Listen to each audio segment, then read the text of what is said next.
NIA নজরে মুর্শিদাবাদের লালগোলার পর এবার ডোমকলের ঘোড়ামারায় অনুমোদনহীন একটি মাদ্রাসায় তল্লাশি চালাতে গিয়ে চাঞ্চল্যকর তথ্য হাতে পেলেন গোয়েন্দারা। সূত্রের খবর, প্রাথমিকভাবে গোয়েন্দারা জানতে পেরেছেন খাগড়াগড় বিস্ফোরণকাণ্ডে নিহত শাকিল গাজী প্রায় ডোমকলের এই মাদ্রাসায় যেত। সেই সূত্রের উৎস সন্ধানে ঘোড়ামারার এই অনুমোদনহীন মাদ্রাসায় প্রায় 2 ঘন্টা ধরে তল্লাশি চালান গোয়েন্দারা। তল্লাশির পর এই মাদ্রাসা থেকে বেশ কিছু ফোন নম্বর উদ্ধার হয়েছে। ওই ফোন নম্বরগুলি কার, এখন তা খতিয়ে দেখতে চান গোয়েন্দারা। মাদ্রাসায় তল্লাশি চালাতে গিয়ে উদ্ধার হয়েছে উর্দু ও আরবি ভাষায় লেখা বইও। সেগুলি কি পুস্তিকা, এখন সেটাও খতিয়ে দেখতে চান গোয়েন্দারা। সূত্রের খবর, 2012 সালে প্রায় 30 কাঠা জমির ওপর তৈরি হয় এই মাদ্রাসাটি। এই মাদ্রাসার প্রতিষ্ঠাতা বা শিক্ষকের খোঁজ পাওয়া যায়নি। তাদের খোঁজে বাসিন্দা ও স্থানীয় পঞ্চায়েত সদস্যের সঙ্গেও কথা বলেন গোয়েন্দারা। পাশাপাশি এই মাদ্রাসা তৈরি করতে কে বা কারা টাকা দিয়েছিল তাও খতিয়ে দেখছে এনআইএ।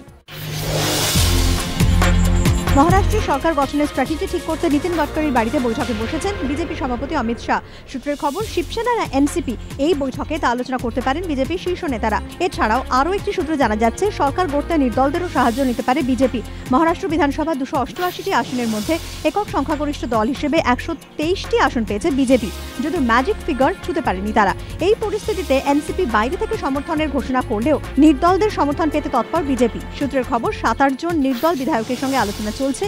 এদিকে 25 বছরের জোট বিচ্ছেদের পর আগ বাড়িয়ে বিজেপিকে সমর্থনের ঘোষণা করতে নারাজ শিবসেনা। আজ মাতোশ্রীতে বৈঠকও ডেকেছেন শিবসেনা প্রধান উদ্ধব ঠাকরে। রান্নার গ্যাস বা এলপিজিতে ভর্তুকি পাওয়ার জন্য আধার কার্ড নয়, ব্যাংক অ্যাকাউন্টই যথেষ্ট, সিদ্ধান্ত নিল নরেন্দ্র মোদী সরকার। এখনো সব নাগরিকের কাছে পৌঁছয়নি আধার কার্ড। বিভিন্ন জায়গায় এখনো চলছে আধার শিবির। এই পরিস্থিতিতে ডিরেক্ট বেনিফিট ট্রান্সফার সিস্টেমে বেশ কিছু সংশোধনী আনল কেন্দ্রীয় সরকার। শনিবার কেন্দ্রীয় মন্ত্রিসভার বৈঠকে সিদ্ধান্ত হয়েছে, রান্নার গ্যাস বা এলপিজিতে ভর্তুকি পাওয়ার জন্য আপাতত আধার কার্ড আবশ্যিক নয়।